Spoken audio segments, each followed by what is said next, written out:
We'll give the hey, good afternoon, keepers of the cash. Gary B, the casual comic guy here, and I have with me my special guest, as always, and best friend, Michael Cologne. Hello. What's up, Mike? How you doing today, bud? I'm all right. Tired, like Yeah, always. I hear you. And then I want to announce tonight, because this is Easter Sunday, you can catch me and Small Town Collectibles going head to head over on the game show Rigged on Slotted Up 503's channel. This is the third episode, and Jimmy and I are the Easter special, so it should be a lot of fun. And we're certainly going to enjoy ourselves. So if you guys are available, please come tune in and we'll have a good time. And there are prizes for the live audience tonight, too. I believe he is giving away a t-shirt and a slab to the live audience. So you're going to want to participate and you're going to want to be there. Jason always gives away great prizes and it should be a lot of fun. But without further ado, we are here to talk about episode 3 of the Falcon and Winter Soldier. So at the beginning of this episode, we get hit with a commercial intro setting up after the last blip, the blip, and it's about the Global Repatriation Council. I can't talk. Repatriation Council. Council. Oh, I don't know why that's a tongue twister for me, but it's basically about how they're getting everyone back into their lives, into their jobs, into their communities, into their families, whatever way they can reintroduce them back into society. And that is kind of the GRC is kind of the organization that the Flag Smashers are against as well. But we start out the episode. Well, let's first of all, what did you think about that commercial, Mike? Did it throw you at first, or did you like it? No, did when it went on, I knew exactly what it was about. Am I breaking up? No, you sound good. I just making sure. No, I the commercial made perfect like sense of people trying to get back to their normal lives. I mean, it was basically that the whole message of the commercial. Right. And then when I saw that though, did that commercial send you back to Vision and WandaVision with the commercials? Like I had like a little flashback to their commercials after seeing that commercial. Honestly, no. I thought of something else. I can't remember what I thought of, but I was thinking of something else when it went on. I'll try to think about what it was a little later. And it was cool. But then we go into right at the beginning, and we didn't get these two a lot in this episode. I think we only had two scenes with them. We had John Walker and Battlestar, Lamar striking out, getting info, right? They're trying to gather info, and John Walker is getting a bit aggressive. They're at the base that had housed the Flag Smashers, Yeah. and you can see that the enemies are not scared of them, and it's starting to fray on John Walker some. He's starting to show his roughness around his edges. He's getting a little bit edgier. He's getting a little bit meaner. Not that Cap wasn't, but he's doing it in a way that shows he's not yet comfortable in his role. What did you think of that scene? Like I said in our episode before, it really feels like like he's gonna end up being like there's gonna be a clash between them two and Falcon and Winter Soldier. I think we're definitely It just heading seems there. like they're gonna set up for that.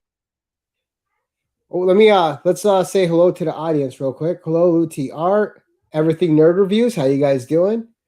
Slotted up 503. Jason, I just happy Easter, guys, and I just plugged the game show for tonight. So hopefully, whoever is watching this after is going to head over to your game show and watch Jimmy and I score off against each other. Happy Easter, Everything Nerd Reviews. Guys, that's another great channel. If you guys haven't watched Everything Nerd Reviews, you should really give him a check out. He reviews all sorts of cool toys, a lot of anime toys, a lot of everything. And he has a ton of shorts.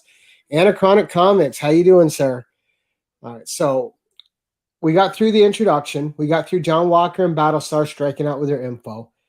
And then we go to the Zemo and Bucky reunion, where Bucky's there to meet Zemo and try to get some information about who might be recreating the super soldier serum and where it might be being recreated at in the world. You have a great scene between those two. You have Zemo feeling Bucky out with the old trigger words that used to turn him into the Winter Soldier and just a straight up killing machine. And you can see the kind of the diabolical intelligence behind Zemo, played brilliantly by Daniel Bruhl. And the evolution of Bucky's just been great to watch. Did you enjoy that scene with those two in the prison? Um, yeah, it was a pretty straightforward scene. Um, Definitely like watching them two together, you could tell that he was like kind of toying with Bucky a little bit. Right. Well, and remember, he was the one who set up Bucky in um, Civil Civil War. War. Yeah, yeah, he's the So one that kept saying blew those up. trigger words. Right. He's the one who blew up King T'Chaka and set all that stuff in motion. Yeah, so if you haven't seen Civil War yet, go see it.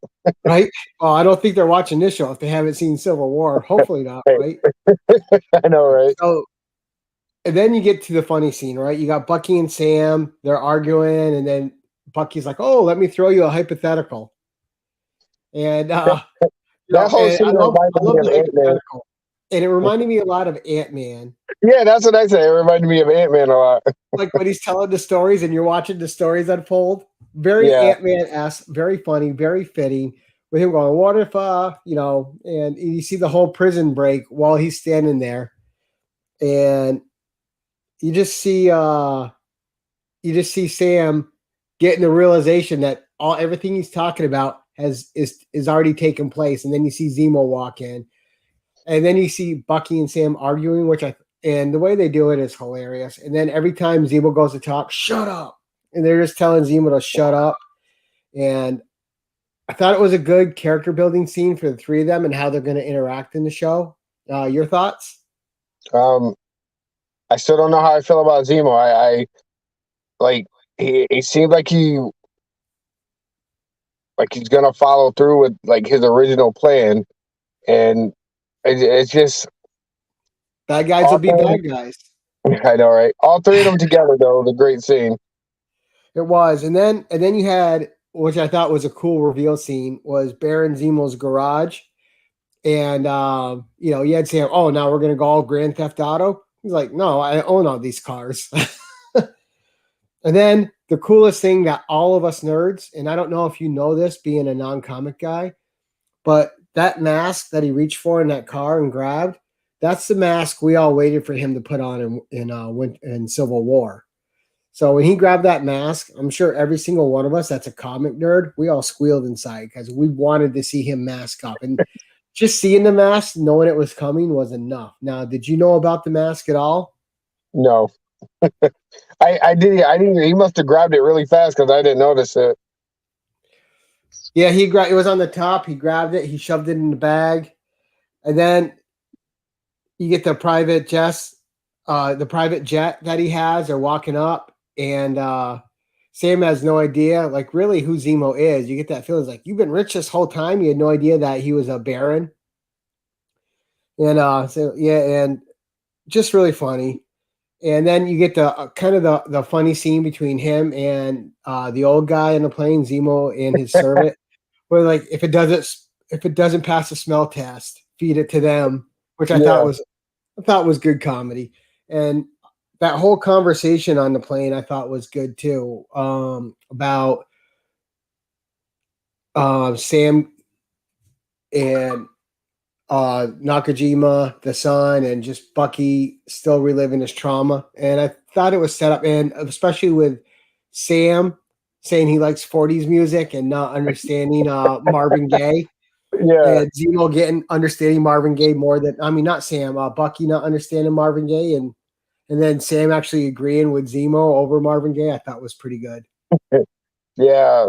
It was a good nod to like when Cap was writing everything down, and when for him and Falcon first met, and you see that he was writing everything down to Right. like get to the future.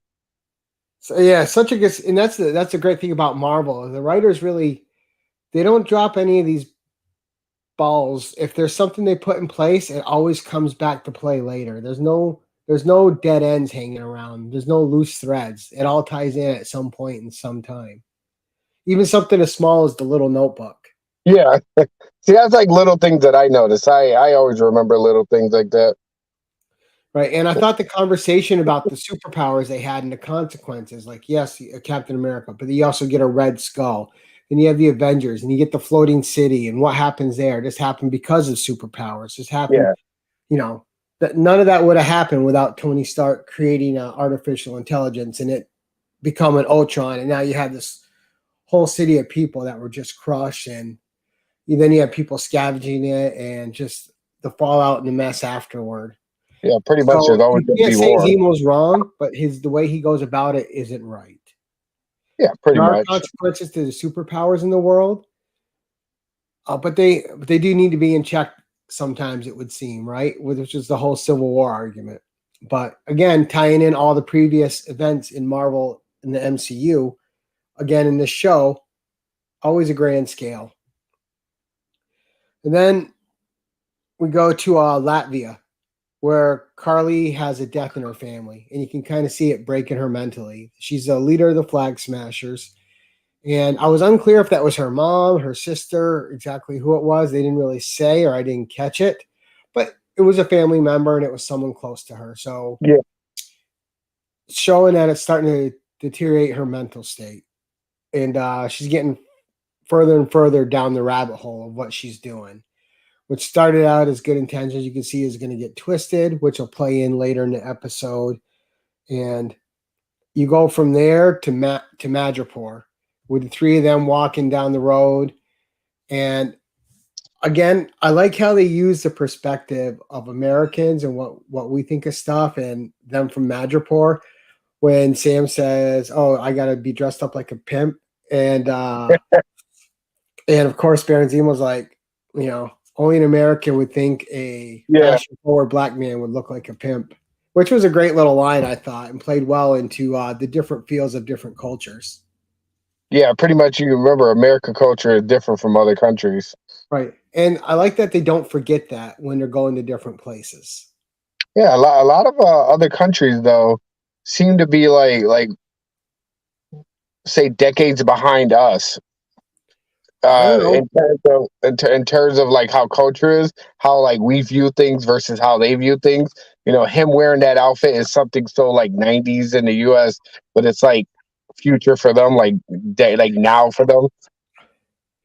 Or, yeah, well, yeah. And I also think there's something to be said for maybe other cultures hanging on to traditions more than America does. Yeah, America doesn't really hold on to traditions as much as America likes to believe it does. but it's a very young country. That's why we're a very young country. Oh, we got a question. How many total episodes of this series? It'll be 6 episodes, Jason. But so yeah, we're halfway through. So then you got them entering the nightclub, and I thought this scene was fantastic.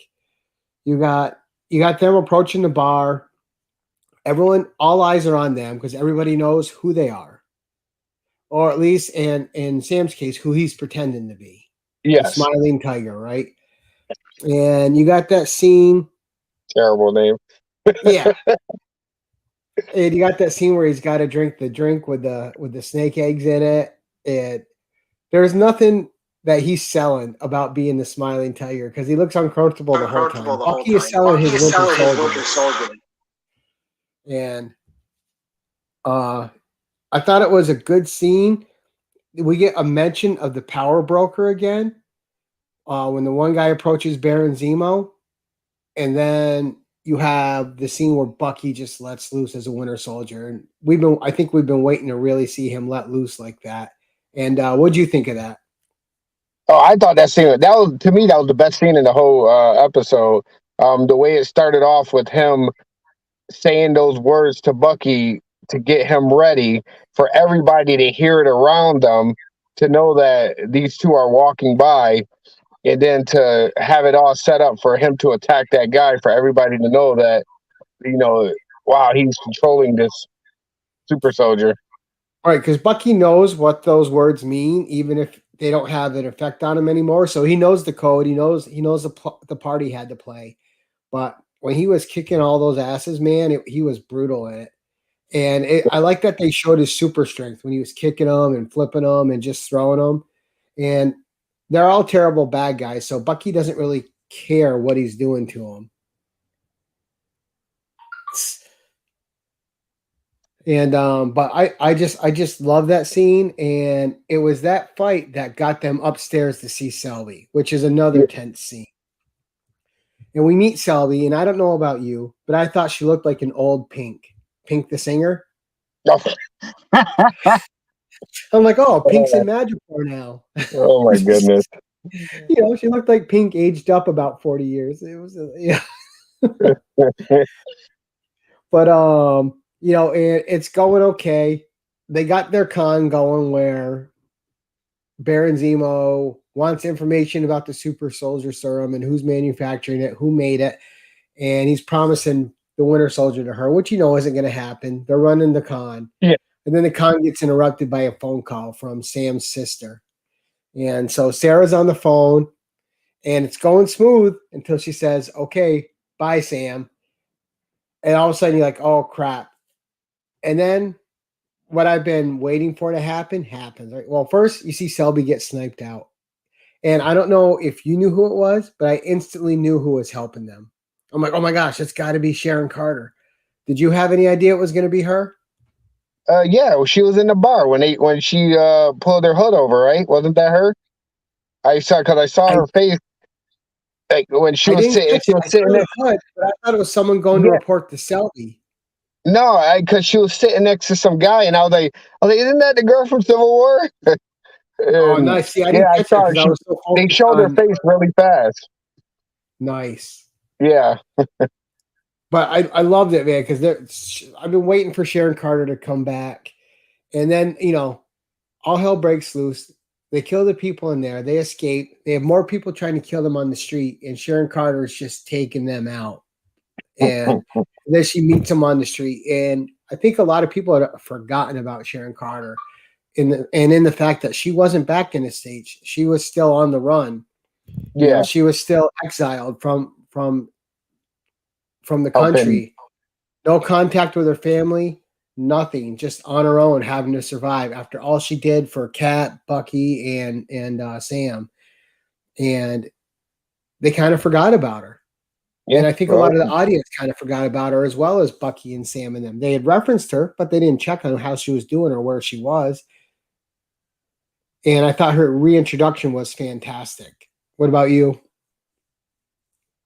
yeah. See, Oh, like I said, I don't know much about her character, so like once she popped up, I already knew who she was. So, it was not like I don't get like excited, like, oh my god, this person's back, like how you do. and I thought it was funny that she says, "All right, follow me. I have a place you can hole up." And then you find out that the way she's made her life now, she deals in stolen art, Pretty and much. that's how she supports herself. And like not just any stolen art, Picasso's, Van Yeah, Gogh, really expensive art. Rembrandt, real stolen art. Yeah. Yeah, So she become her own badass, and she's thriving and surviving. And I really like that development in the character. And I think what this series has done really well is they've advanced a lot of characters forward really well in their great arcs of their own stories. And then, yeah, I love that scene where they're in the studio and they're just talking to each other, and she's giving more hate on Sam for giving up the shield, yeah. and then she's picking on Bucky for the new cap, and she's not pulling any punches. And then Sam's trying to convince her to help him. And he's not doing a good job of it. He's making it sound like, he has a power he doesn't have to get her pardoned. And she calls him on every piece of bullshit he says, which is something I love about that character. But they come to an uneasy alliance, and he's gonna do his best to help get her pardoned. And we find out that the person who's manufacturing the serum is Wilfred Nagel, and that he now works for the power broker. And Is he big in the comics? who's that? The power The broker? Nago. No, the Nago guy. Is he? No, no, All not right, I was really. just wondering. He's more in the cinematic universe, at least to my knowledge. But of course, I've never extensively read Captain America, so I could be way off on that. All right. But I thought the good part too, when they were trying to broker the deal with Sharon, is when, and again, this feeds into the great stuff between Bucky and Sam when Sam said they cleared the bionic staring machine. And Sam, and Bucky's like, I heard that. Just, I love all the little things they put in between Sam and Bucky. Like every time they're taking jabs at each other, I think the show's elevated. Yeah, they're definitely that old married couple. And then, so then they got the lead, and they got to go to container 4261, right? That's where Nagel's hold up. She's got the information. Oh, Mike's like, don't bother me. I saw that. Sorry, my kids are about. Oh, that's okay. And then they go to a bar, and they're waiting in the bar to get the information that she needs to take them to container 4261. And I thought one of the funniest things you see is that Baron Zemo's a bad dancer. And then they're off to the container. He's over there like just like an old awkward dude on the dance floor. And so they go to container 4261. She says, you got to hurry. We don't have much time. They go in there, and then you get more of Sharon being a badass. And she is just wrecking house outside on the power brokers guys coming in to try to interrupt the thing. And then you got the interrogation of Nagel. And you ultimately find out that after he came back, that he got dusted, came back from the blip after trying to work with the government and other avenues, that he came back and he took that work and he went and hired himself out basically to the power broker. And he made 20 vials. And those vials were stolen by Carly. And now we have the Flag Smashers, all superpowered beings. Then, before they head back out again, Zemo steals a gun and murders them. How'd that whole scene play out for you? Yeah, when that scene played out, I was wondering, did she steal all 20 vials, or did she steal some of them? All 20, he said. All 20? All right. Yeah, because it didn't seem like there was like 20 of them when you see him in the previous episode. When he shot him dead, I was actually shocked because I didn't know he was going to do that right away. But that goes he's to still Zemo's following character because he's against the super soldier serum, and so he wanted to make sure it couldn't be made anymore. Couldn't be made. Yeah, so he's following his original plan. So take care, Joe. Thanks for coming by, bud. And it was great because that also, even though it's in Zemo's character, it pushes the plot forward too. Because now the power broker needs Carly, right? Those super soldiers are the only ones he has now. So is he going to murder them all, or is he going to try to get them all to work for him? You don't know. So it sets up a new dichotomy there, a new angle. Now the stakes have changed. Now that the guy who can recreate the serum is gone, and it's back outside. Sharon comes in, warns them that they need to leave now, and that's when it gets blown up by a rocket. Because right now they don't know that it can't be recreated, so they're blown up. They get outside. You get Bucky and Sam arguing again. You always follow the guy in the lead. That's how they do it in every movie. Haven't you ever watched an action movie? And Sharon's just trying to keep him alive. And you see Baron already snuck away, and he's got the mask on now. Yeah. And he's being his Baron badass self. Blows up a main with a bullet, and really good stuff. Again, you had Bucky and Sam arguing, and then you see Zemo's got a getaway car stowed away there. So apparently he's got stuff stowed away everywhere, and you see him pull up. I thought that was another great action scene, and it's great to see Sam effective without being in his Falcon outfit. He's still a soldier. He's still well trained. He's still someone dangerous. Yeah, I felt like that's. I felt like that scene kind of I know you like the comedy of it, but like sometimes the comedy kind of like pulled it down a little bit, because when it starts to get serious, they have to throw like the little quips in just to like bring it back down. Well, I think that's how them as soldiers deal with it, because it's a serious situation and they got to have levity, so they don't become worse versions of themselves. So that's my take on it anyway. So then we go back to the GRC, and these scenes kind of switch back and forth. So we'll just talk about the two connecting scenes and then more connecting scenes. That way we're not Yeah. switching back and forth. They're at the supply depot in Lithuania, and you got Carly and I can't remember the other guy's name right now, and they're staking it out. And then we're going to go to a scene we'll talk about after John and Battlestar, but then it went back to the GRC. Yeah. They got all the soldiers tied up, and you see Carly starting to get a little more ruthless. She's just willing to blow a whole building up with people inside. And you can see that not sitting well with the guy next to her. He's not about murder. He's a freedom fighter. He's about helping people, but he's not about killing.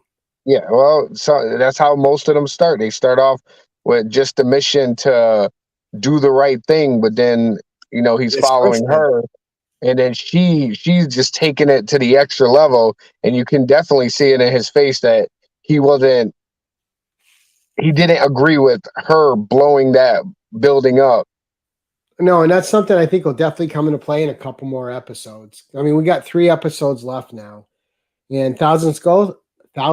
I cannot talk today. Thousandth Ghost, how you doing? Everything's a tongue twister to me today. And then you get the only other scene with John and Battlestar, where they're on the trail of Sam, Bucky, and Zemo. They know that Sam and Bucky broke Zemo out. They're not going to mention anything. John Walker is being really short with the guards there. He's just totally mission minded now. He wants to find Sam and Bucky, and I think this next episode 4, is when we're going to get a good standoff between them before 5 and 6 have everyone working as a team. But there's definitely a bigger fight coming next episode, and I think it's going to be between those 4. And also, I forgot to mention, Sharon Carter spoke to the driver that was picking her up, saying we got 2 other major players we got to worry about before she took off in the car. So there's something else in play there too that we're not seeing. It definitely feels like there's a lot going on, and I don't know. There's too much going on for just 3 more episodes after this, so hopefully they can tie it all in. Well, I think they will. Marvel's a master at their storytelling. They don't leave the loose threads. But then it goes back and you see Sam and Bucky discussing the shield by themselves. Sam admits that he made a mistake giving it up to the museum, but he doesn't say what Bucky wants him to say. He says he should have destroyed it. And Bucky's like, no, that shield means a lot of things to a lot of people. It means a lot to me. He goes, before I let you destroy it, when we find them, I'm just going to take it from them. And that's another thing, setting up the fight coming up between those 2, and John Walker and Battlestar. Yeah, he's not going to hold back against John Walker either. Bucky. In the audience here, just so you guys know, I'm not nervous about tonight. I'm gonna whoop Jimmy's ass. I'm gonna whoop it good. Don't let him fool you. Gary's worried.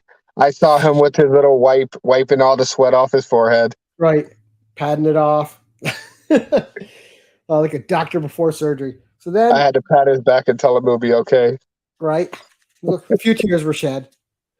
And then we go back to Riga, Latvia, and I thought this was a great callback. Zemo references the memorial for Sokovia. And it was a great callback because none of those characters had thought about Sokovia anymore besides how they were having to deal with it, with the fallout of it. But they weren't going back for the people that died in Sokovia and visiting the memorial and paying the respects at all. But Zemo didn't forget about it. And I think that's the brilliance of Zemo as a bad guy. He's a bad guy with a moral compass. He's out to accomplish a moral goal. He's not just bad. And everything he wants isn't a bad thing that he wants. His methods are not great. But he does care. He does want something better for some people. And he's not just a cookie cutter bad guy like you see in so many bad movies and shows. He's not the mustache twirling villain. He's got a purpose, and the purpose is noble in its way. And he's not wrong. Neither one of them, and you saw kind of like the shame on their face. They didn't visit the memorial. And They didn't go pay respects to all the people that were killed there when that happened in Age of Ultron. And I don't know, did you think that was a good scene? Yeah, of course. It's showing that why he's doing it, why he's kind of upset with everything. It's giving him the human aspect of his character instead of being one way. He's showing the empathy version of all the people who died and how the world basically forgot about them. Right, because it's not in their backyard, so they don't care. Yeah, The NIMBY, as George Carlin put it so long ago, NIMBY, not in my backyard. and it's a great callback, and it does show that heroes are flawed, and Bucky and Sam, for as great as they are, have their own flaws, and so do all the other heroes that are in the Marvel universe. And then we get Bucky breaking away from them before he can find out where those two are headed, because he's finding these little balls, right? And he yeah. knows they're from the Dora Milaje or Milage. I'm not sure how you pronounce it. I forgot. And it's just great. He's walking. He's picking these up, and this is he knows he's going to meet the warrior that helped him out when he was the White Tiger, helped him through his rehabilitation. And then he meets Ao or Io. I'm not sure how you say it. And she's in the alley. And you're like, oh crap, let's see what happens. And then of course they cut, and you have to wait for a week for the next episode. Were you surprised that they brought the Dora Milaje in? No. I mean, they made mention to Wakanda not forgetting about what he did and everything. So I figured they were gonna bring one of them in. And what I think is going to happen too is she's going to end up working with them, but on the condition that Zemo returns with them. Yeah. And they'll lock him up and they'll give him his punishment. But that's my guess. That's my theory. Doesn't mean it's going to happen. But I definitely think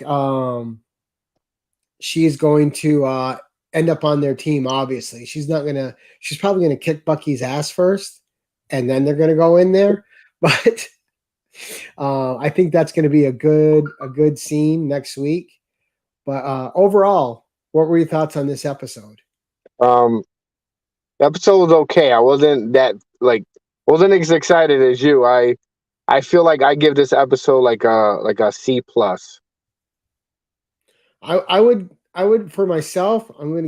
I would definitely give this episode an A because I thought it juggled a lot of things, but it juggled them well, and they all fit into the story well. The thing that really worked for me was seeing Agent 13 Sharon Carter back again. I was waiting for her character to come back in this. I thought the character hadn't gotten her due. I really liked how they had advanced her character, and I really liked everything they did with Zemo. I thought was really good, and especially like you were pointing out, his empathy and setting up a reason for you to feel for this guy. He's not just a cardboard cutout bad guy. And I really thought it all worked. But for me, a B plus or A, you C plus. And I've been really happy with the show. I'm really excited for next episode. The show's been really good. Did you want more or less of John Walker in this episode? Honestly, I actually like his character, so I want to see a lot more of him. I think his character is good and gets unnecessary hate. I think that's by design. But at the end of the day, I think he's just a dude trying to do his job, and he's in shoes he can't fill. Yeah, I like the fact that he's the total opposite of Steve Rogers. I like that. You can't have two Steves. He's got to be his own person, and I think I think we'll see him become the U.S. agent. I think you're gonna see him give up the Cap moniker and become U.S. agent before this is done. But again, that's all conjecture. That's all speculation. We don't know. We'll have to tune in next week and find out when Marvel lets us know. But again, Mike, I just want to say thank you for joining me for another episode of Two Average Guys Impromptu Recap Show. These are a lot of fun. And I got to start watching Invincible too. I hear that's fantastic. But Invincible, it's on Amazon Prime. It's an animated show. Superhero show. It's supposed to be like a hardcore like The Boys, except it's a cartoon. It's based on a all right. Robert Kirkman property. But I still go gotta finish ahead. the boys. No, I was just Right? saying I still gotta finish the boys season 2. But that's it. That was our Easter show and catch up for today, guys. We'll check in with the chat one more time. Thousands Ghost said it was a good episode. Slide It Up is saying it's good about It's God. it's God. It's God Good. to him. It's good to everybody else. About Invincible. Me, I'll not shut up about that show. All right, so there's another one saying how good Invincible is. So we got to check that out. I didn't think it was kid friendly for a second, Jason, but we didn't. That sounds like my type of show. We had a much smaller crowd today, which we expected because it's Easter, so this will get caught in the rewind a lot. I want to thank those of you who did take the time out today to come and watch us, though. It's super appreciated. But please come see me tonight on Slide It Up 503's Rigged, and where I'm going to take on Small Town Collectibles. No, crush. What time is it? What time does that go down? For our time, Eastern, Mike, it's 7:30. All right, 7:30. All right, Yeah. I'll be on watching. I'll send you the link. All right. And but that's all we have for this week, guys. Thank you for joining us on Easter. Until next time, keep it casual. Thank you, everybody.